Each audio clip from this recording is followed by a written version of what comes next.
Chen Haiping has suffered from disability since birth, as he was born with no fingers on either of his hands. But he has persisted in his work as an educator, providing lessons at a rural school in North China's Shanxi Province for 25 years. Chen is the only teacher at the Liujiashan Primary School, located deep in Shanxi's Luliang Mountains.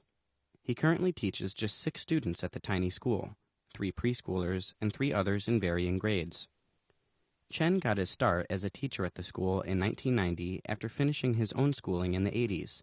Chen had to spend a great deal of time learning how to adapt to his disability and figure out how to teach despite it. He prepares lessons in a variety of subjects, ranging from English to science to math, all on his own each day. He provides lessons to the preschoolers earlier in the day before teaching the older students later. The school's location and condition have caused many other teachers to leave. Only Chen has remained for so long. Skilled teachers aren't willing to stay at village schools. If I wasn't here, no one else would teach the kids. The conditions here are too poor. Chen said rural children often suffer from disadvantages in their education, adding that teachers must be patient in order to properly help them. Chen tries to adapt the best practices used by teachers at other schools in order to improve his own teaching.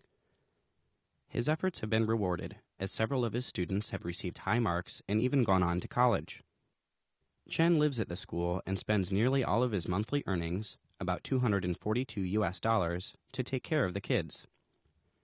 He cooks for them and provides their families with any assistance they might need in order to ensure that their kids remain in school.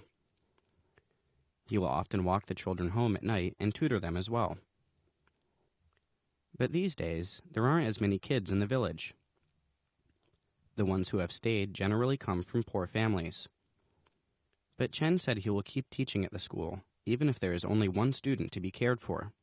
Statistics indicate that there are over 2.8 million rural teachers like Chen, but their efforts are still far from enough to ensure adequate education for all of China's rural children.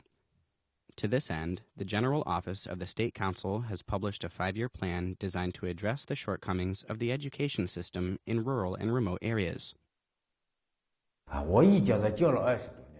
I'm quite proud of my job. No matter how old I get, I will keep teaching these kids.